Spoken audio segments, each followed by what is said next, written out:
Channel है railway अड्डा 24/7।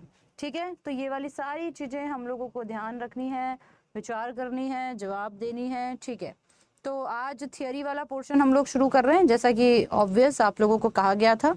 चलो, तो बिना समय को व्यर्थ गवाए एक बार देख लेते हैं कि क्या सारी चीजें रहेंगी, है ना। और वॉइस सब ओके है, कोई दिक्कत, कोई तकलीफ, कोई परेशानी, कोई रुकावट आप लोगों को नहीं होनी चाहिए। मेरे पीछे जो आप लोगों को स्ट्रक्चर दिखाई दे रही है वो स्ट्रक्चर है आपकी कोशिका की। कोशिका, जिसे हम लोग कोशिका ही कह रहे हैं भाई, है ना। आज बिल्कुल जीरो से और बहुत अच्छे से कोशिका के बारे में पढ़ेंगे। तो जितने भी एस्पिरेंट्स हैं थोड़ा सा कोश को जो है थोड़ा सा ध्यान रखिएगा। चलो, तो हम लोग यहाँ पर देखिए किसके बारे में बात कर रहे हैं। हम लोग यहाँ पर बात कर रहे हैं कोशिका के बारे में। और जब हम लोग कोशिका के बारे में बात करते हैं तो कोशिका को समझ लेते हैं कि भाई क्या क्या सारी चीजें कोशिका के लिए रहेंगी। बोलो, देखिए फटाफट से समझ आ गई बात तो। ठीक, चलो, तो अब हम लोग देख रहे हैं कोशिका। कोशिका जो है वो देखो, मेरे पीछे जो आपको स्ट्रक्चर दिखाई दे रही है, इस स्ट्रक्चर को हम लोग किस नाम से जानते हैं? इस स्ट्रक्चर को हम लोग जो है वो सेल कह रहे हैं। लेकिन ये जो सेल है वो कौन सी प्रकार की सेल है? ये थोड़ी सी कॉम्प्लिकेटेड सेल है, जिसमें मुझे यहाँ पर माइटोकॉन्ड्रिया दिख रहे हैं, यहाँ पर मुझे गोल्जी बॉडी दिखाई दे रहा है ना। मुझे यहाँ पर लाइसोसोम दिखाई दे रहे हैं, यहाँ पर राइबोसोम दिखाई दे रहे हैं, है ना। इसके अंदर न्यूक्लियस दिखाई दे रहा है। ये जो झिल्ली वाला ऑर्गन आप लोगों को दिखाई दे रहा है ना, जो इसको पूरे को फैला हुआ, वो आप लोगों की एंडोप्लाज्मिक रेटिकुलम भी है कि नहीं है? बताओ देखिए फटाफट से। तो ये सारी चीजें हमको यहाँ पर जो है वो ध्यान रखनी है। चलो, तो ये सब चीजें हो जाएंगी। अब हम लोग यहाँ पे कह रहे हैं कि भाई ये वाली जो सेल है इसके अंदर सारी की सारी चीजें, even the important thing cell membrane वाले, सेल मेम्ब्रेन भी है। तो सेल मेम्ब्रेन और इतने सारे सेल ऑर्गन जो होते हैं वो उस प्रकार की कोशिका में पाए जाते हैं जो डेवलपिंग होती है, और वो कोशिका है जिसे हम लोग विकसित कोशिका के नाम से जानते हैं। तो जितने भी विकसित कोशिकाएं हैं वो सारी की सारी आपकी इसके अंदर रहती है। और इस कोशिका को हम कौन से प्रकार की कोशिका कहते हैं? इस कोशिका को हम लोग यूकैरियोटिक के नाम से जानते हैं। किसके नाम से जानते हैं? यूकैरियोटिक सेल के नाम से जानते हैं। किसके नाम से जानते हैं बच्चा? यूकैरियोटिक कोशिका के नाम से जानते हैं। ये वाली चीज आपको यहाँ पर ध्यान रखनी है। यूकैरियोटिक कोशिका का मतलब क्या होता है? एक ऐसी कोशिका जो कि विकसित जीवों में पाई जाती है।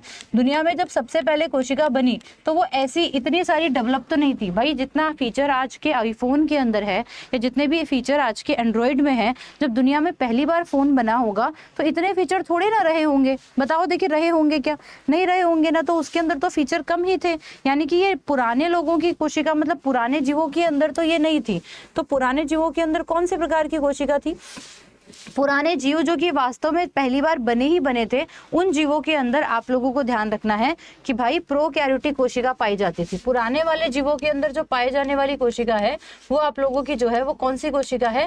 प्रोकैरियोटिक कोशिका है। और नए जीवों या फिर विकसित जीवों के अंदर या विकसित ऑर्गेनिल्स के अंदर जो सेल पाई जाती है उसको हम लोग जो है वो यूकैरियोटिक सेल के नाम से जानते हैं। देखो, इस कोशिका और इस कोशिका में कितना डिफरेंस है। इस कोशिका के अंदर केंद्रक भी है, केंद्रक झिल्ली भी है, कोशिका झिल्ली भी है, साइटोप्लाज्म भी है, अंतःप्रद्वी जालिका भी है, गोल्जी काय भी है, लाइसोसोम है, राइबोसोम है, क्लोरोप्लास्ट है ना। सारे के सारे जो है वो सेल ऑर्गन पाए जाते हैं। लेकिन जब हम बात करते हैं इस कोशिका की, जो कि आपकी पुरानी कोशिका है, इस कोशिका के अंदर ना ही तो देखो सेल मेम्ब्रेन है। क्या नहीं है बेटा? इसके अंदर ना ही तो सेल मेम्ब्रेन वाले ऑर्गन नहीं पाए जाएंगे। इसके पास में जो है वो किसी प्रकार का ऑर्गन जो है वो सेल ऑर्गेनल भी नहीं पाया जाएगा। इसके अंदर सिर्फ एक सेल ऑर्गन पाया जाएगा जिसका नाम है राइबोसोम। इसके अंदर सिर्फ एक राइबोसोम पाया जाता है, इसके अलावा इसके अंदर और कुछ भी नहीं पाया जाता। तो आप लिख सकते हैं कि एक तरफ लिखो प्रोकैरियोटिक कोशिका, एक तरफ लिखो यूकैरियोटिक कोशिका, और इस प्रोकैरियोटिक के अंदर लिखो कि इसके अंदर सेल मेम्ब्रेन नहीं है। और इसके एक तरफ लिखना, इसके यहाँ पे लिखो सेल मेम्ब्रेन और ऐसे क्रॉस लगा दो, और यहाँ पर लिखो सेल मेम्ब्रेन और ऐसे टिक लगा दो। बस इतना सा। ऐसे बनते हैं नोट्स। मैं जो कह रही थी ना कि मैं तुम्हें नोट्स बनाना बताऊंगी, ऐसे इस तरह से आप लोग नोट्स बना सकते हो। इस तरह से आप जो है अपने नोट्स पे काम कर सकते हो। फिर एक तरफ यहाँ पर लिखेंगे राइबोसोम, है ना, राइबोसोम। तो फिर आप लिखेंगे यहाँ पर भी होता है और यहाँ पर भी राइबोसोम लिखकर, और लिख सकते हो कि भैया यहाँ पर भी होता है। फिर हम लोग कहेंगे कि इसके अंदर अदर सेल ऑर्गन है ना, अदर सेल ऑर्गन, इसमें क्रॉस लगा दो, नहीं पाए जाते। और इसके अंदर कहेंगे यहाँ पे लिख लेना all type of cell organ, सभी प्रकार के कोशिका के अंग पाए जाते हैं। लिखते चलो फटाफट से। तो ये वाली बात हो गई अपनी, ठीक है। फिर इसके अंदर लिखेंगे सेल वॉल, तो सेल वॉल, हाँ इसके अंदर सेल वॉल जरूर पाई जाती है और इसके अंदर सेल वॉल इसके अंदर भी पाई जाती है। फिर हम लोग कहेंगे कि इसके अंदर जो है वो डीएनए होता है, लेकिन डीएनए ऐसे डीएनए लिख के एरो लगाना और डीएनए के आगे लिख लेना साइटोप्लाज्म। इसके अंदर डीएनए किसके अंदर, प्रोकैरियोटिक के अंदर डीएनए साइटोप्लाज्म के अंदर पाया जाता है। प्रोकैरियोटिक के अंदर डीएनए साइटोप्लाज्म में पाया जाता है और यूकैरियोटिक के अंदर भी डीएनए पाया जाता है। तो आप लिखेंगे ऐसे यूकैरियोटिक के नीचे डीएनए और ऐसे एरो बना के लिख लो न्यूक्लियस यानी कि केंद्रक में पाया जाता है। तो इससे ना इसे कहते हैं शॉर्ट नोट्स। और ऐसे बनाओगे और ऐसे लिखोगे ना तो चीजें समझ में आएंगी, अपने हाथ से लिखोगे समझ आएगी, मजाक की बात नहीं है। सारे बच्चे इस बात को अगर समझ गए हों तो एक बार थम्स अप करेंगे और धीरे धीरे अब थियोरी के जो सेशंस होंगे उनके अंदर नोट्स बनाना भी सीख जाएंगे, सेल्फ नोट्स भी बन जाएंगे और थियोरी भी कवर हो जाएगी। ये सेशन हर दिन 3 बजे होते हैं। इन सेशंस के लिए थोड़ा सा आप रेडी रह सकते हैं, तैयार रह सकते हैं और कह दो कि दीदी बात समझ में आ गई, है ना। हिंदी और इंग्लिश क्या होता है भाई, डीएनए को हिंदी में भी डीएनए कहोगे और इंग्लिश में भी डीएनए कहोगे। और न्यूक्लियस जैसा अंग्रेजी तो तुम्हें आना ही चाहिए। इसमें भी अगर तुम ऐसे करोगे कि नहीं दीदी केंद्रक लिखवाओ, तो लिख लो भाई, केंद्रक लिख लो, इसमें क्या दिक्कत है फिर, है ना। तो ऐसा हम लोग करेंगे। तो अभी तक हमें पता क्या लगा, अभी तक हमें पता लगा कि भैया प्रोकैरियोटिक कोशिका के अंदर सेल वॉल तो पाई जाती है। देखो डीएनए साइटोप्लाज्म में यानी कि कोशिका के द्रव में तैर रहा है। एक ही कोशिका का अंग है जिसे हम लोग, एक ही कोशिका का ऑर्गन है जिसे राइबोसोम कह देते हैं। और बस ये सारी चीजें हैं। मूवमेंट के लिए इसमें फ्लैजिला वगैरह होते हैं, इतना दिमाग अपनों को लगाना नहीं है।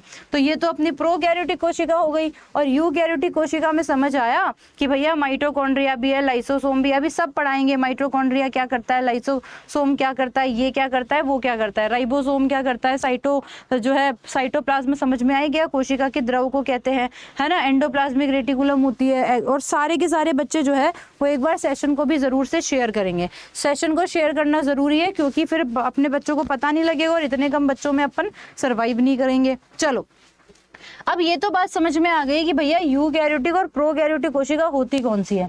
जहां पर तुम लोगों ने प्रोकैरियोटिक कोशिका लिखी ना, उसके अंदर एग्जाम्पल लिख लो कि कौन कौन से एग्जाम्पल आते हैं। लिख लेना भाई बैक्टीरिया, जितने भी बैक्टीरिया हैं वो सब प्रोकैरियोटिक कोशिका के एग्जाम्पल है। लिख लेना blue green algae, blue green algae को ब्लू ग्रीन एल्गी तो कहते ही कहते हैं। और ब्लू ग्रीन एल्गी के साथ में लिखना कि इसको साइटोप्लाज्म भी कहते हैं। साइटोप्लाज्म क्यों कह रहे हैं, साइटोप्लाज्म नहीं, साइनोबैक्टीरिया, सॉरी, इसको ना स्लैश में लिखना साइनोबैक्टीरिया भी कहते हैं। अब क्यों कह रहे हैं भाई साइनोबैक्टीरिया, क्योंकि बैक्टीरिया। और इसके अलावा अगर मैं बात करूं तो फिर जो है वो ब्लू ग्रीन एल्गी, इस ये एल्गी वाले जो है वो नेचर भी शो करता है और ये बैक्टीरिया वाला नेचर भी शो करता है, इसलिए इसे दोनों के नाम से ही जाना जाता है।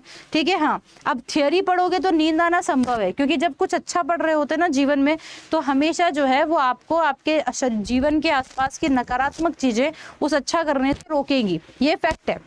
गरुड़ पुराण के अंदर एक बात कही गई है कि भैया जब भी व्यक्ति कोई गरुड़ पुराण सुनता है उसको हमेशा नींद आएगी।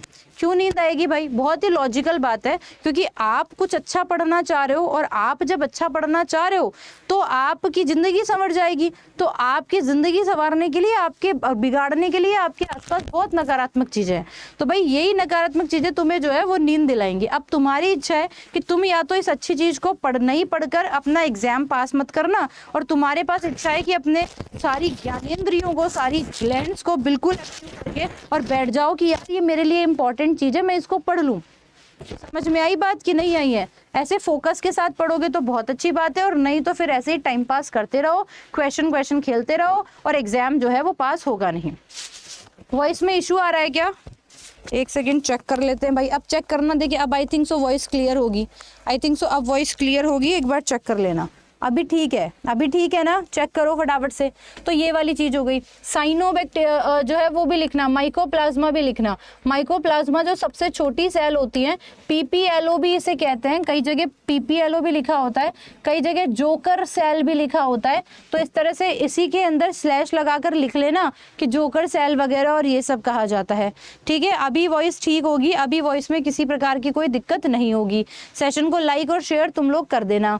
चलो, तो ये तो बात हो गई हमारे जो है वो प्रोकैरियोटिक कोशिका की। अब बात करते हैं यूकैरियोटिक कोशिका में कौन कौन आते हैं। यूकैरियोटिक कोशिका में आप लिखो कि भैया सारे के सारे प्लांट भी यूकैरियोटिक का हिस्सा है, सारे के सारे एनिमल भी यूकैरियोटिक का हिस्सा है ना।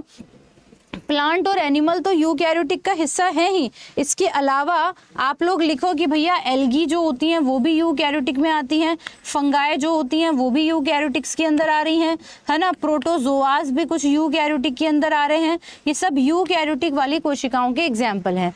अब हम लोग अभी तक ये तो पढ़ रहे थे कि भैया कोशिकाएं कितने प्रकार की हैं, लिखो। चलो बताओ कोशिका कितने प्रकार की है, फटाफट से मैसेज करो, अभी नींद उड़वाती हूँ तुम्हारी। मैसेज करो, कोशिकाएं कितने प्रकार की होती हैं, मैसेज करो। फिर आप मुझे ये बताओ कि भाई कौन सी प्रकार की कोशिका के अंदर केंद्रक नहीं होता। आंसर करते चलो, मैं प्रश्न पूछे जा रही हूँ, तुम आंसर करते चलो, है ना। एक बहुत अच्छी बात किसी ने कही कि भाई साइंस के टीचर पॉजिटिव और नेगेटिव एनर्जी, तो मैं नेगेटिव और पॉजिटिव को भूत, चुड़ैल, डायन ये सब नहीं बोल रही हूँ, है ना। अब तुम ये देखो कि पुरुष प्रधान समाज इतना भयंकर जो है वो बेसिकली अपने आप को बचाता है कि उन्होंने भूतों के अंदर भी जो है वो सिर्फ चुड़ैल और डायन ही बोली। तो मेल चुड़ैल भी होती होगी फिर तो उसका नाम कहीं जिक्र में नहीं है, मेल डायन भी होती होगी फिर ना, पर भूतनियाँ ही दिखाई हैं हमेशा, बोले भूतनी आ जाएगी। भूत तो मतलब कम ही दिखाए गए हैं, आप सोच के देखो, है ना। मैं उस प्रकार की नेगेटिव की बात नहीं कर रही हूँ, आपके दिमाग में वही भूत भूतनी आएंगे। तो भूतों की तो जिक्र ही नहीं है, बोले वो भूतनी बन गई, उसके अंदर भूतनी आ गई। अरे भैया तुमने नोटिस किया, मुझे बताओ कि मेल डायन को क्या कहते हैं, या मेल चुड़ैल को क्या कहते हैं, या मेल भूत को, भूत जैसा तो कुछ भी सुना ही नहीं कभी। सोचो कि यहाँ पर भी भूतों के समाज में भी क्या पूरी तरह से नेगेटिव और गलत फीमेल्स को ही करार कर दिया गया। सोचने वाली बात तो है। मैं हमेशा सोचती हूँ कि भूतनी आकर बर्फी क्यों मांगती है। मानो कि आज के जमाने का कोई भूत बना हो तो वो तो पिज्जा बर्गर मांगेगा भाई, मानते हो कि नहीं मानते हो। सोचने वाली बात है, पर सारी भूतनियां बर्फी मांग रही हैं भाई। अगर सपोज करो खुदा ना खास्ता मैं कभी भूतनी बनी तो मुझे लगता है कि मैं तो मिल्क केक मांगूंगी फिर। सोचने वाली बात है। खैर जो कपाट, आगे देखते हैं क्या यहाँ पर है। तो हमें समझ आया कि भैया ये आपके पास में यूकैरियोटिक सेल है, और यूकैरियोटिक सेल की अगर मैं बात करती हूँ तो भैया यहाँ पर जो है इतने सारे सेल ऑर्गन होते हैं और ये डेवलप्ड सेल होती हैं। अब द क्वेश्चन इज कि मैडम किसने बताया दुनिया को सबसे पहले कि भैया कोशिका नाम की भी चीज होती है, किसी ने तो बताया होगा, है ना। इसके अलावा एक और चीज की बात करते हैं, एक और चीज की बात करते हैं कि किसने बताया कि भैया कोशिका होती है। पहली चीज तो ये है ना, तो कोशिका होती है कौन बताएगा। और पहले के लोगों का क्या क्या कॉन्सेप्ट था। जो बच्चे लेट आए हैं वो ध्यान रखना, ये सेशन हर दिन होता है 3 बजे और हम लोग अब से जो है वो थियोरी पढ़ रहे हैं और नोट्स बनाना सीख रहे हैं। तो भाई कोई भी बच्चा इन सेशंस को अपकमिंग डेज में मिस ना करे। तो फिर हमने ये कह दिया कि भाई जब भी हम बात कर रहे हैं सेल की, तो एक साइंटिस्ट आए थे और उन साइंटिस्ट का नाम था रॉबर्ट हुक। रॉबर्ट हुक नाम के साइंटिस्ट जो थे उन्होंने दुनिया को जो है वो नॉन लिविंग सेल या फिर आप कहोगे असजीव नहीं मृत कोशिका के बारे में बताया था। नॉन लिविंग सेल या फिर आप कह सकते हैं कि मृत कोशिका के बारे में बताया था। अब मृत कोशिका के बारे में कहाँ से पता लगा, तो उनको कॉर्क से पता लगा, यानी कि हम कह रहे हैं लकड़ी का सूखा हुआ ढक्कन। तो जो लकड़ी का ढक्कन होता है, जो कॉर्क होता है, वो कुछ इस तरीके का होता है। इन्होंने इसको कट किया और कट करके जब इन्होंने माइक्रोस्कोप बनाकर उसके नीचे देखा तो उनको कुछ इस तरीके की कोशिकाएं देखने को मिली। उनको जो कोशिकाएं दिखी वो कुछ इस तरीके की थी। एक बात बताओ, जब लकड़ी सूख गई तो लकड़ी के अंदर का जितना भी वाटर था क्या सूख गया होगा कि नहीं सूख गया होगा, बताओ फटाफट से, है ना। बताओ भाई बताओ, सूख गया होगा कि नहीं सूख गया होगा, मैसेज करो। तो जब हम बात कर रहे हैं लकड़ी सूख ही गई है, तो लकड़ी अगर सूख गई तो लकड़ी के अंदर का जितना भी वाटर था वो सूख गया, यानी कि इसकी कोशिका के अंदर साइटोप्लाज्म पूरा सूख गया। और अगर इसकी कोशिका के अंदर मृत कोशिका है ना, साइटोप्लाज्म पूरा सूख गया, तो साइटोप्लाज्म के अंदर सुनना बात को, साइटोप्लाज्म के अंदर रहने वाले जितने भी सेल ऑर्गेनल्स थे वो भी सारे के सारे मर गए। बोलो हाँ या ना, बोलो मरे कि नहीं मरे। तो जितने भी सेल ऑर्गेनल्स थे वो भी भाई साहब सारे के सारे मर गए। तो साइटोप्लाज्म भी मर गया और सेल ऑर्गेनल भी मर गए। तो अब इसके अंदर सेल ऑर्गेनल यानी कि आपके न्यूक्लियस, आपके सारे के सारे माइटोकॉन्ड्रिया, एंडोप्लाज्म सब सूख गए। अब इस मरी हुई कोशिका में मिला ही क्या फिर, है ना, सब तो चीजें खत्म हो गई। तो अब इस मरी हुई कोशिका के चारों तरफ सिर्फ एक ही चीज पाई गई और वही चीज जो है वो खोज ली आपके रॉबर्ट हुक ने। तो इसके चारों तरफ जो इसकी कोशिका भित्ति थी, इसके चारों तरफ जो इसकी कोशिका भित्ति थी, बस वो कोशिका भित्ति तो जो कि खुद ही हार्ड होती है, मृत कोश टिश्यूओं से मिलकर बनी होती हैं। तो जब रॉबर्ट हुक ने इस कोशिका को खोजा तो कोशिका के अंदर जो है वो क्या क्या मिला, इस कोशिका के अंदर जो है वो सिर्फ और सिर्फ एक चीज मिली और वो थी सेल वॉल। तो आपसे पूछा जाए मृत कोशिका को किसने खोजा तो आप कहेंगे रॉबर्ट हुक ने। फिर आपसे पूछा जाए कि भैया इस कोशिका को, है ना,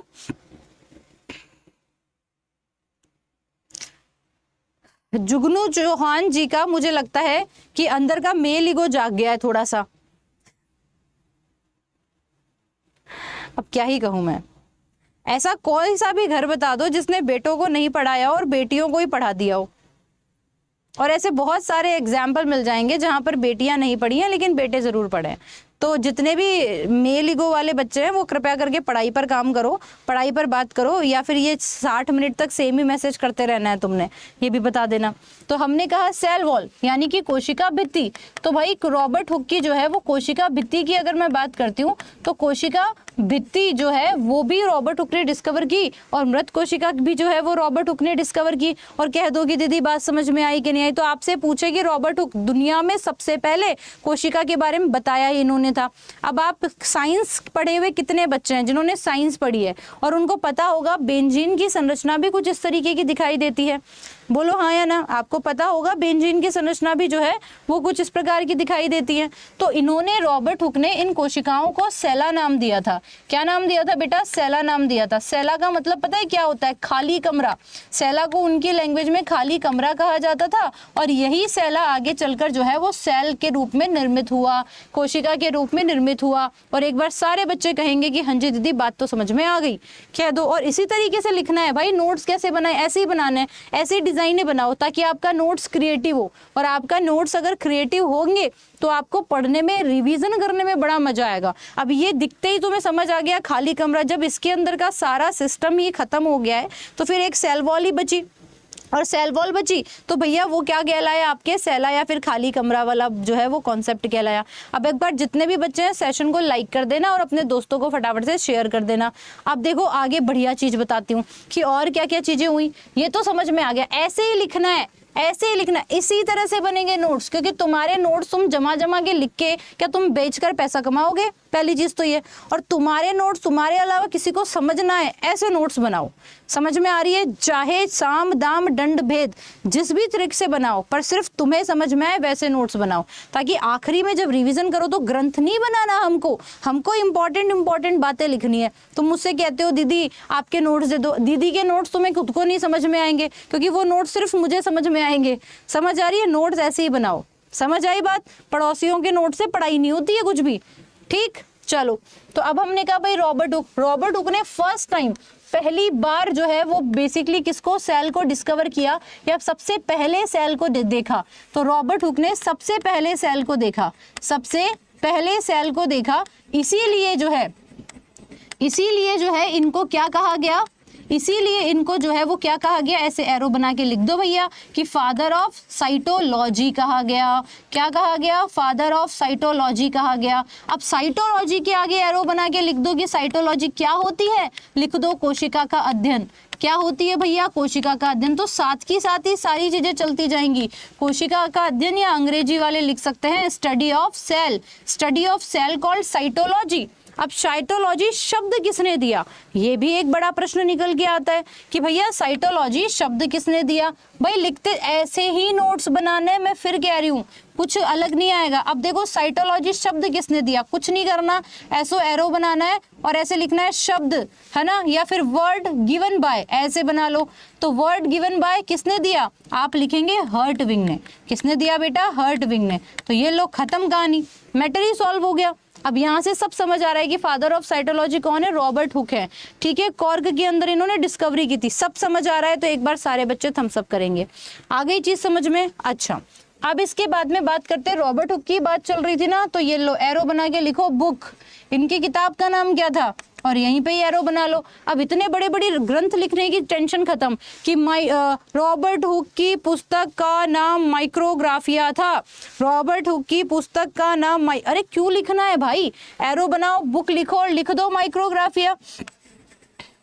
तो रॉबर्ट हुक की बुक का नाम माइक्रोग्राफिया था। माइक्रो यानी कि छोटी, ग्राफिया छोटी चीजों को जूम करके उन्होंने बताया। और इस बुक के अंदर अगर कोई तुमसे पूछे कि माइक्रोग्राफिया पुस्तक के अंदर क्या मेंशन है, माइक्रोग्राफिया किताब के अंदर किसके बारे में बताया गया है, तो भैया एक बात बताओ, रॉबर्ट हुक फेमस किसके बारे में थे, कोशिका के बारे में। तो ऑब्वियस है अपनी किताब में क्या लिखेंगे, कोशिका के बारे में लिखेंगे। अब ये बातें थोड़ी ना बताई जाती है कोई, ये तो खुद को सेल्फ अंडरस्टैंड है कि भाई हाँ यार बात तो सही है। जब बात ही कर रहे हैं कि भाई क्या बोलते हैं कि भाई कोशिका के बारे में, तो ऑब्वियस माइक्रोग्राफिया में कोशिका के बारे में लिखा हुआ है।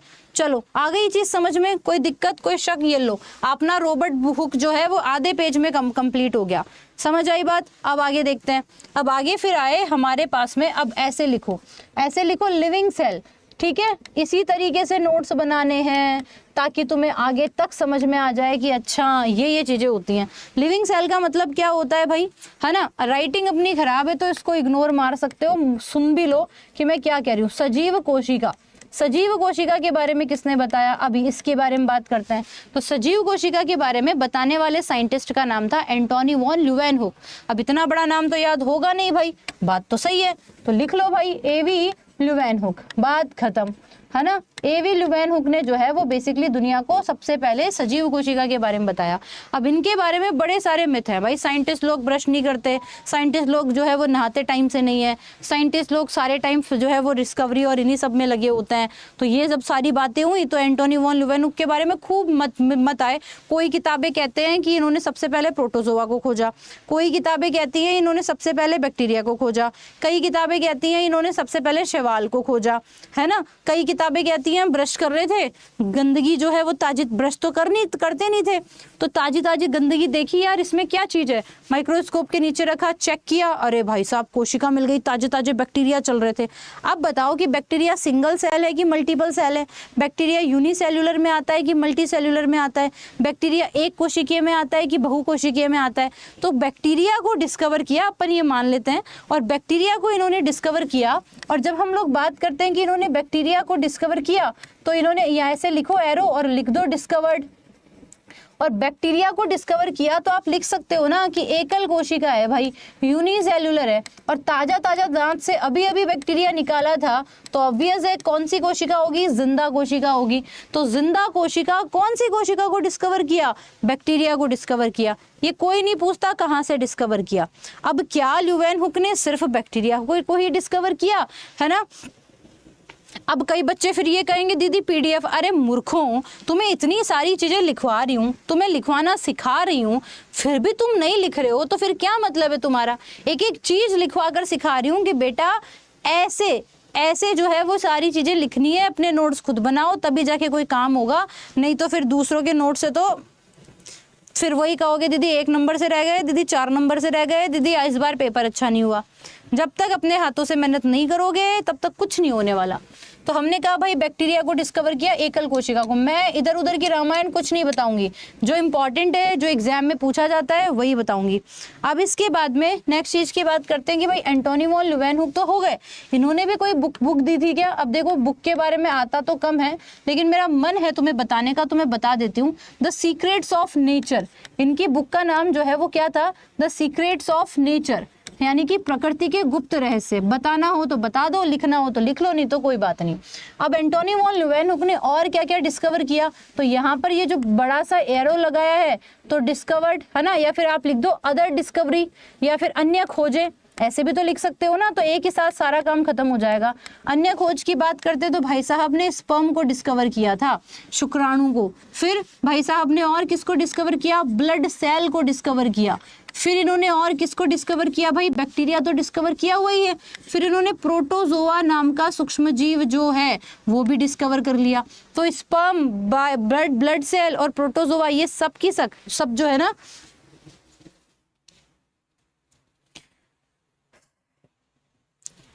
ये सारी कोशिकाओं को जो है वो किसने डिस्कवर किया, आप लोगों के इन्होंने ही डिस्कवर किया। वेट अ सेकेंड,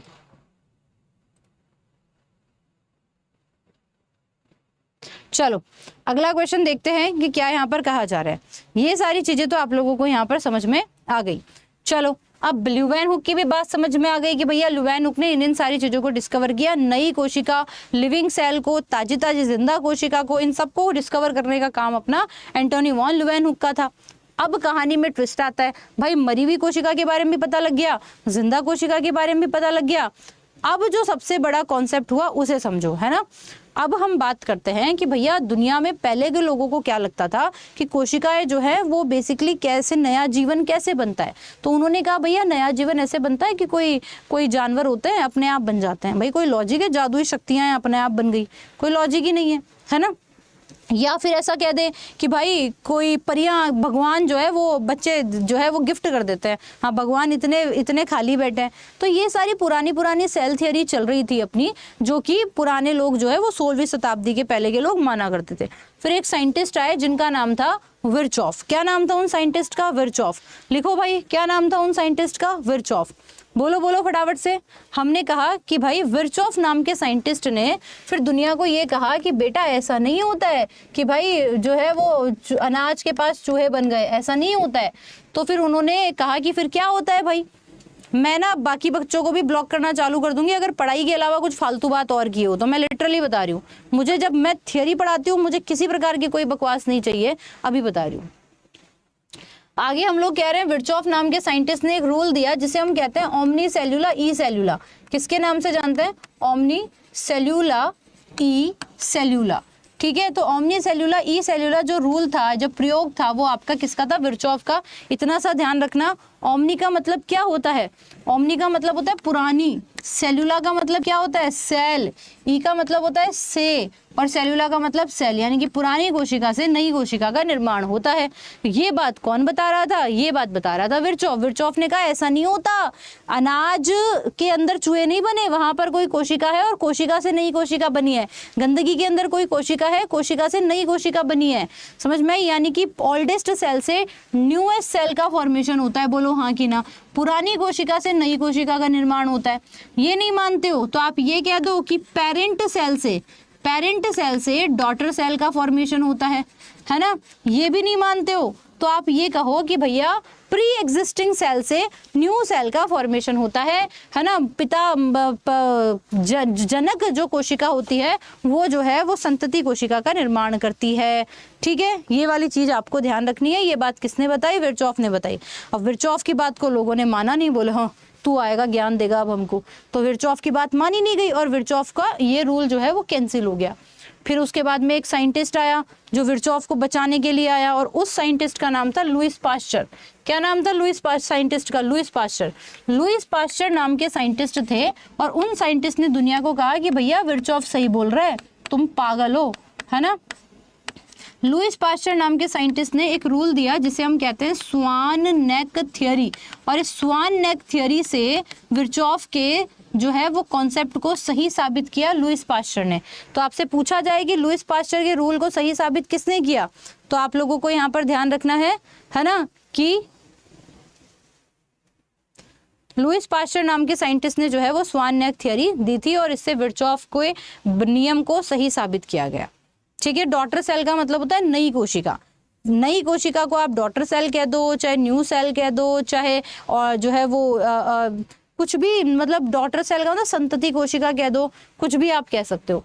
अब आता है ट्विस्ट थोड़ा सा, देखो तो इतनी तो हमें समझ में आ गई कि चलो ठीक है, पाश्चर जो विर्चॉफ थे उन्होंने सही बताया कि भाई हाँ ठीक है ऐसे ऐसे होता है। फिर आई सेल थ्योरी, पर सेल थ्योरी से पहले हमने अभी तक क्या पढ़ा, हमने अभी तक जो है वो क्या क्या चीजें देखी। हमने देखी कि यूकैरियोटिक सेल कैसी होती हैं, हमने देखा प्रोकैरियोटिक सेल कैसी होती हैं, हमने देखा कि यूकैरियोटिक सेल के अंदर प्लांट सेल भी आती है और एनिमल सेल भी आती है।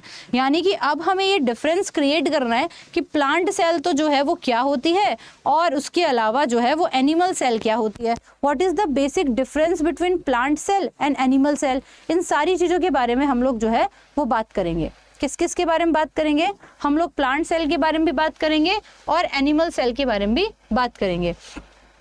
ठीक है, तो सबसे पहले हम लोग यहाँ पर लेकर चलते हैं the difference between plant cell और एनिमल सेल। आप लोग बताओ कि प्लांट रिप्रोडक्शन करते हैं, बोलो हाँ या ना। प्लांट जो है वो एक्सक्रीशन करते हैं, उत्सर्जन करते हैं, बोलो हाँ या ना। प्लांट नई कोशिकाएं बनाते हैं, बोलो हाँ या ना। प्लांट डाइजेशन करते हैं, बोलो हाँ या ना। प्लांट फॉर्मेशन करते हैं, किसी चीज का निर्माण करते हैं, बोलो हाँ या ना। प्लांट चलते नहीं है। ठीक है, एक डिफरेंस तो एनिमल सेल और प्लांट सेल में ये हो गया कि प्लांट चलते नहीं है। प्लांट जो है लेकिन ग्रोथ करते हैं, बिल्कुल करते हैं, हम एनिमल भी ग्रोथ करते हैं, प्लांट भी ग्रोथ करते हैं। प्लांट मूवमेंट नहीं कर रहे लेकिन प्लांट ग्रोथ कर रहे हैं। प्लांट और एनिमल दोनों ही रिप्रोडक्शन करते हैं, प्लांट और एनिमल दोनों ही एक्सक्रीशन करते हैं, प्लांट और एनिमल दोनों ही जो है वो डाइजेशन करते हैं। क्या फूड फॉर्मेशन तो प्लांट करता है लेकिन एनिमल नहीं करता। यानी कि कुछ कुछ तो इनमें सिमिलैरिटीज हैं और कोई कोई चीजें हैं जो कि सिमिलैरिटीज नहीं है। तो हम इनके काम के हिसाब से हम इनके जो है ना, क्या कह रहे हैं भाई ma'am, I wish I had studies science from a teacher like you in my childhood. कोई बात नहीं, अब पढ़ लो, अब कुछ अच्छा कर लेंगे, है ना। चलो, तो अब हम यहाँ पर कह रहे हैं कि भाई देखो व्हाट इज द डिफरेंस। आप यहाँ पर एक बढ़िया डिफरेंस बताती हूँ।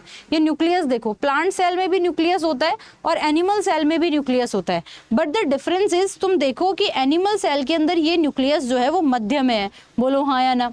लेकिन प्लांट सेल के अंदर ये न्यूक्लियस देखो किनारे पर है, बोलो हाँ या ना, बोलो हाँ या ना। तो एक तरफ तुम प्लांट सेल लिख लो, देखो मैं नोट्स बनाना सिखा रही हूँ, एक तरफ एनिमल सेल लिख लो। और फिर तुमने क्या करना है भाई, एक तरफ जैसे ही तुमने प्लांट सेल लिखा वहां पर तुम लिख सकते हो कि भाई जो आप लोगों का न्यूक्लियस है या फिर जो केंद्रक है, इसके तो आगे एरो बनाकर लिख लो कि किनारों पर होता है, और इसके अंदर जो डिफरेंस आ रहा है, इसके अंदर जो केंद्रक होता है वो कहाँ पर होता है, मध्य में होता है। पहला तो डिफरेंस यही हो गया। बोलो बात समझ में आई कि नहीं आई, ऐसे लिखो, ऐसे समझ आएगा। इसके अलावा एक बात बताओ, आंधी तूफान सर्दी गर्मी ये सारे काम में जो है हम लोग अपना जो है वो सेफ्टी कर सकते हैं, हम इधर से उधर जाकर बच सकते हैं। लेकिन प्लांट जहाँ पर खड़ा हो गया वो आंधी भी सहेगा, वो तूफान भी सहेगा, वो सर्दी भी सहेगा, वो गर्मी भी सहेगा, और इससे उसकी कोशिकाओं को हार्म हो सकता है। इसलिए प्लांट की हर एक कोशिका ने अपने अंदर चेंजेस किया, अपने अंदर डेवलपमेंट किया, और प्लांट की कोशिका ने अपने चारों तरफ मेम्ब्रेन तो बहुत सॉफ्ट होती है सेल मेम्ब्रेन तो, लेकिन उसने उस मेम्ब्रेन के चारों तरफ अपने अंदर एक चीज डेवलप की जिसे हम कहते हैं सेल वॉल। तो इसके अंदर सेल वॉल, प्लांट के अंदर सेल वॉल होती है, कोशिका भित्ति होती है। ऐसे सेल वॉल लिख के टिक लगा दो। और इधर अगर मैं बात करूं सेल वॉल, तो भैया हम हमारी सेफ्टी कर सकते हैं, इसलिए हमारे अंदर सेल वॉल का डेवलपमेंट नहीं हुआ। अब ये बताओ कि प्लांट सेल और एनिमल सेल दोनों कौन से प्रकार की कोशिका होती है, मैसेज करो। प्लांट सेल और एनिमल सेल दोनों ही जो है दोनों ही कौन से प्रकार की कोशिका होती है, ये बताओ। बताओ कौन से प्रकार की कोशिका है। हमें पता है कि प्लांट और एनिमल सेल दोनों ही जो है वो यूकैरियोटिक कोशिका है, विकसित कोशिका है, लेकिन उसके अंदर ये जो प्लांट सेल है उसके अंदर भित्ति पाई जाती है और एनिमल के अंदर भित्ति नहीं पाई जाती। और कह दो कि बात समझ में आ गई।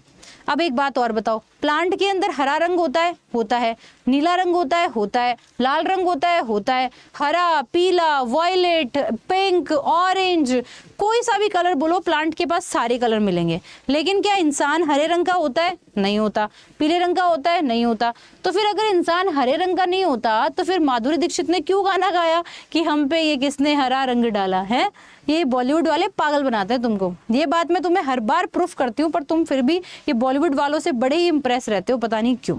तो फिर फिर बात यह है कि प्लांट के अंदर कुछ तो ऐसा खास है जो इसको कलर दे रहा है, बोलो हाँ कि ना, और एनिमल के पास कुछ तो ऐसा है जो उसको कलर नहीं दे रहा।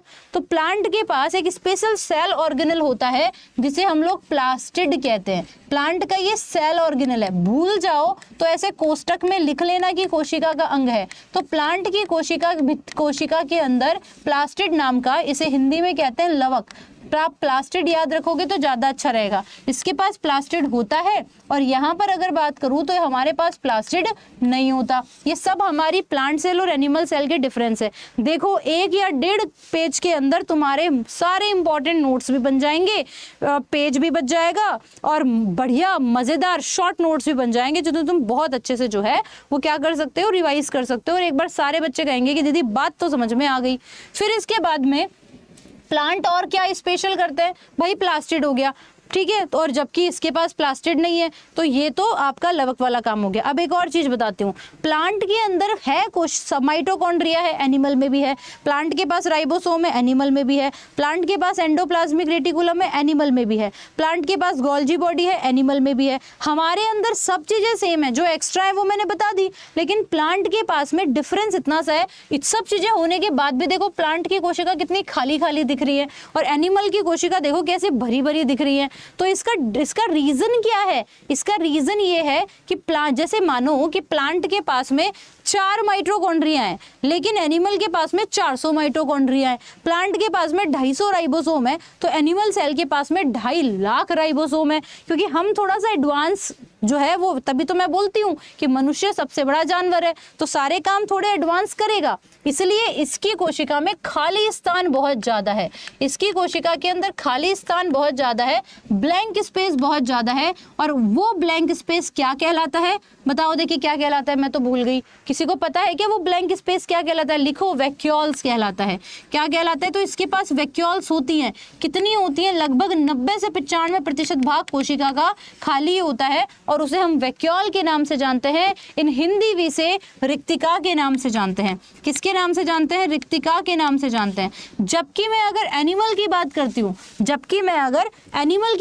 हूँ, तो एनिमल के पास खाली स्थान कम है, इसलिए आप ये कहोगे कि इसके पास वैक्यूल्स जो है वो या तो होती नहीं है तो क्रॉस लगा दो, और होगी भी तो 1 से 2% भाग में मात्र पाई जाएगी। और एक बार सारे बच्चे कहेंगे कि दीदी बात समझ में आ गई। तो this is the difference between plant cell and animal cell. ये डिफरेंस होता है प्लांट सेल और एनिमल सेल का, ये अंतर है पादप कोशिका और जंतु कोशिका का। इसमें किसी प्रकार की कोई दिक्कत, कोई तकलीफ, कोई परेशानी, कोई रुकावट नहीं है तो कह दोगी दीदी बात समझ में आ गई। ये सारा डिफरेंस आपको ध्यान रखना है। एनिमल सेल के अंदर एक स्पेशल सेल ऑर्गन पाया जाता है जो प्लांट सेल के अंदर नहीं पाया जाता। तो इसमें लिखो कि इसमें क्या पाया जाता है, तो लिखना कि इसके पास लाइसोसोम होता है, और लाइसोसोम लिखकर इसमें टिक लगा लेना। और यहाँ पर लाइसोसोम नहीं पाया जाता तो यहाँ पर लाइसोसोम लिखकर क्रॉस लगा लेना, और कहो कि दीदी बात समझ में आ गई है। और सारे बोल दो एक बार कि जी मैडम समझ में आ गया। चलो, तो this is the difference between animal cell and plant cell. तो न्यूक्लियस वाला डिफरेंस पूछा जाता है, सेल वॉल वाला डिफरेंस पूछा जाता है। अच्छा, प्लांट में सेल मेम्ब्रेन तो है, एनिमल में भी है, लेकिन सेल मेम्ब्रेन के चारों तरफ सेल वॉल प्लांट में होती है और एनिमल में होती नहीं है ना। जिसने सेशन लाइक नहीं किया वो सेशन लाइक भी करेंगे। किसी को पता भी चला कि हमें पढ़ते पढ़ते 40 मिनट होने वाले हैं और हमें समय का पता ही नहीं लगा, और तुम कहते हो इसी तरीके से। अब आज नोट्स बनाने आए कि नहीं आए? सच्चे सच्चे बताना कि दीदी नोट्स बनाने तो आए हमको। बताओ, देखिए सच्चे सच्ची बताओ कि हाँ जी दीदी नोट्स तो बनाने आ गए। भाई आ गए, नोट्स बनाने तो आ गए, ठीक है। चलो, तो ये सारी चीजें हम लोगों को किसके बारे में ध्यान रखनी है? प्लांट्स के बारे में ध्यान रखनी है। मेरे पास ना कुछ काफी सारे प्रश्न हैं, अगर तुम चाहो तो अभी तो हम और भी चीजें खैर हालांकि पढ़ेंगे आगे चलकर। अब हम लोग एक एक ना चीजों को एक बार देख लेते हैं कि भाई क्या क्या चीजें और किस किस तरीके से होती हैं। अपने पास काफी सारे सेल ऑर्गन है। ये डिफरेंशिएशन ये मैंने लिखा हुआ है यहाँ पे, जिसको चाहिए हो वो देख लेना। मैं वैसे आपको, ठीक है, खुद से लिखो, खुद से लिखोगे ना ज्यादा अच्छा रहेगा, ठीक है। अब मैं कुछ और चीजें बताती हूँ आपको जो कि अच्छे हैं, पॉइंटर्स हैं कुछ जिन पे प्रश्न पूछा जाता है, पर ये पॉइंटर्स तो खैर मैं कल ही पढ़ाऊंगी तुमको, लेकिन अभी जो बताएंगे उसके बारे में सुनते हैं। कि अब बात करते हैं कि सबसे बड़ी सेल है ना, सबसे पहले कोशिका को डिस्कवर करने वाले हमें पता लग गए भाई रॉबर्ट हुक थे, ठीक है। फिर आपसे पूछा जाएगा कि नॉन लिविंग सेल को डिस्कवर करने वाले कौन थे, तो आपने कहा भैया एंटोनी वॉन ल्यूवेनहुक थे। आपसे पूछा जाए अब सेल थ्योरी के बारे में, तो भाई पुराने लोगों की जो सेल थ्योरी थी वो तो विर्चॉफ ने अपने रूल ओमनी सेल्यूला ई सेल्यूला से सही कर दी। बोले कि तुम पागल वागल हो गया कि कोई अनाज के पास चूहे अपने आप बन गए, कोई लॉजिक है? कोई परियां आगे बच्चे दे जा रही हैं, कोई लॉजिक है? फिर नई सेल थ्योरी बनी, और नई सेल थ्योरी जो है वो दो साइंटिस्ट ने मिलकर दी। एक साइंटिस्ट का नाम था स्लाइडेन, है ना, और एक साइंटिस्ट का नाम था स्वान। तो स्लाइडेन और स्वान नाम के साइंटिस्ट ने मिलकर जो है वो सेल थ्योरी दी। अब स्लाइडेन और स्वान नाम के साइंटिस्ट क्या कहते हैं ये भी सुनो, है ना। स्लाइडेन और स्वान ने कहा कि भैया कोशिका, एक जिंदा कोशिका कहलाने के लिए कम से कम एक कोशिका की जरूरत होती है। क्या कह रहे हैं? जिंदा कोशिका, लिविंग सेल कहलाने के लिए। ऐसा लिख सकते हो सजीव कोशिका या लिविंग सेल, तो ऐसा लिविंग सेल अब इतना बड़ा क्यों लिखना कि सजीव कहलाने के लिए कम से कम एक कोशिका की जरूरत होती है, इतना लंबा लिखना क्यों है? लिविंग सेल, है ना, एरो बनाओ और है ना कम से कम एक कोशिका लिख लो भाई, कम से कम एक लिविंग सेल होनी चाहिए, एक जिंदा कोशिका होनी चाहिए, तब हम मानेंगे कि भैया ये आदमी लिविंग है। सजीव कहलाने के लिए कम से कम एक कोशिका होनी चाहिए। एक बात बताओ, एक तरफ मैं तुमको देती हूँ, है ना, एक तरफ मैं तुमको देती हूँ कि भाई एक तरफ एक आदमी है जिसके पास करोड़ों कोशिकाएं लेकिन वो मरा हुआ है ना, यानी कि उसकी कोशिका काम नहीं कर रही है, खत्म। और एक तरफ एक कोशिका है अमीबा की और वो जिंदा है। तो बताओ सजीव कौन होगा? वो हजारों करोड़ों कोशिका वाला इंसान या फिर वो एक कोशिका वाला अमीबा? तो सजीव कहलाएगा वो अमीबा, क्योंकि वो जिंदा है। हमें जिंदा कोशिका चाहिए, हमें करोड़ों लाखों कोशिका से मतलब नहीं है। अगर तुम लिविंग कहलाना चाहते हो तो तुम्हारे पास कम से कम एक कोशिका होनी चाहिए। आई बात समझ में कि नहीं आई है? फिर दूसरी बात यहाँ पर करते हैं कि cell is a structural and functional unit in our body, यानी कि कोशिका शरीर की संरचनात्मक और क्रियात्मक इकाई होती है, और ये भी आपकी सेल थ्योरी के अंदर मेंशन है। तो आपने लिखा कि कोशिका जो है, ये तो लिखना ही पड़ेगा कि कोशिका शरीर की संरचनात्मक, स्ट्रक्चरल और क्रियात्मक यानी कि फंक्शनल इकाई होती है। तो cell is a unit of body, ये भी कह सकते हो, है ना। कि अब देखो कैसे दीदी ऐसा क्यों हुआ? भाई जब मैं थ्योरी पढ़ाऊं तो मेरे से उम्मीद कम किया करो कि मैं बातें तुमसे करूंगी, ऐसा है, क्योंकि अगर थ्योरी पढ़ा रहे एक भी बात इधर उधर भूल गए तो फिर दिमाग से निकल जाएंगे और तुम्हारा ये टॉपिक रह जाएगा। मल्टीपल कोशिकाएं मिलकर टिश्यू बनाती हैं, मल्टीपल टिश्यू मिलकर ऑर्गन बनाते हैं, मल्टीपल ऑर्गन मिलकर ऑर्गन सिस्टम बनाते हैं, और ये ऑर्गन सारे सिस्टम मिलकर बॉडी का निर्माण करते हैं। तो अगर आपके शरीर को अच्छा करना है, आपके शरीर को अच्छा रखना है, तो कोशिका अच्छी होनी जरूरी है। आपके शरीर की स्ट्रक्चर अच्छी होने के लिए भी कोशिका। ये दो बिंदु तो हमने किसके पढ़े? नए सेल थियरी के पढ़े, the modern cell theory given by Schleiden and Schwann. लेकिन कोविड के बाद में इस बात में ट्विस्ट आया। पहले कोविड के पहले जब पेपर होता था ना, तो आपको कहते थे भाई कोशिका सेल थियरी किसने दी, तो आप कहते थे भाई स्लाइडेन और स्वान। लेकिन अभी इन दिनों में क्या होने लगा है कि अब तीसरा एक और साइंटिस्ट का नाम इस सेल थियरी में ऐड हो गया है, और वो है विर्चॉफ। और विर्चॉफ क्यों है? क्योंकि विर्चॉफ नाम के ही साइंटिस्ट थे उस जमाने में जिन्होंने बताया था कि ओल्डेस्ट सेल से या फिर पुरानी कोशिका से नई कोशिका का निर्माण होता है, और ये आपकी सेल थियरी का तीसरा बिंदु है। और ये बिंदु किसका था? विर्चॉफ का था। इसलिए हम लोग अब 3 साइंटिस्ट इसमें ऐड करते हैं, पहला स्लाइडेन, दूसरा स्वान और तीसरा विर्चॉफ। और एक बार कह दो कि दीदी बात समझ में आ गई है, कह दो फटाफट से कि दीदी बात समझ में आ गई है। अब मेरी बात सुनो, आप में से जितने भी बच्चे हैं वो सारे के सारे पहले तो एक बार बता दो कि हाँ जी मैडम बहुत अच्छे से बात समझ में आ गई है। तो चलो भाई चैनल को सब्सक्राइब कर लेना, सेशन को लाइक कर लेना और बेल आइकन पे क्लिक कर देना, ठीक है? बोलो देखिए फटाफट से। अब जो मैं तुमको बता रही हूँ वो सुनो। अभी तुमको पता है कि भैया ग्रुप डी का अपना पेपर चल रहा है। पेपर क्या मतलब, ग्रुप डी के फॉर्म पे होना स्टार्ट हो गए। अपन लेकर आ रहे हैं एक बढ़िया पढ़ाई करने का तरीका कि भाई कैसे हम लोग पढ़ाई करें जिससे हमारा काम बहुत ही बढ़िया हो जाए। उन सब चीजों के लिए अपनों को क्या करना पड़ेगा, एक बार मैं बता देती हूँ तुमको क्या करना पड़ेगा।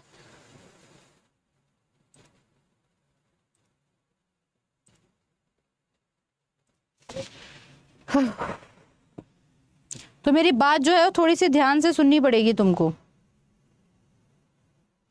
एक सेकंड रुकोगे? अब तुमको अगर मैं एक सेशन करवा दूं जिस सेशन के अंदर अपन क्या कर रहे हैं, अपन तैयारी कैसे करें ये बता रहे हैं, तो बताओ कैसा रहे? बताओ देखिए फटाफट से कैसा रहे अगर एक ऐसा सेशन ले आऊं जिसमें तैयारी कैसे करें ये बताना हो, बोलो। जी अगर तुम्हें लगता है, देखो तुम में से किसी भी बच्चे को अगर ऐसा लगता है कि नहीं तैयारी रेगुलर करनी है, मेरे को बिना डिस्ट्रैक्शन के करनी है, मेरे पास कोई फोर्स हो कि यार हाँ ये तैयारी करवा दे, तो तुम बैच लो, ताकि अपन यहाँ पे पढ़ा ही रहे। ठीक है, ये वाली सारी चीजें आप लोगों को यहाँ पर ध्यान रखेंगे। बाकी बता देती हूँ बैच के लिए क्या करना है। बाकी अब तुम्हें यहाँ पर भी कोई शिद्दत में कमी लगी नहीं होगी, है ना? तो चॉइस इज योर्स। बाकी अपने पास एक और बैच है जो रेल रक्षक के नाम से है, वो रेल सेवक के नाम से, वो बैच भी मैं एक बार आप लोगों को दिखा देती हूँ। आप अड्डा 24/7 के मोबाइल एप्लीकेशन को अपने फोन के प्ले स्टोर से डाउनलोड कर सकते हैं।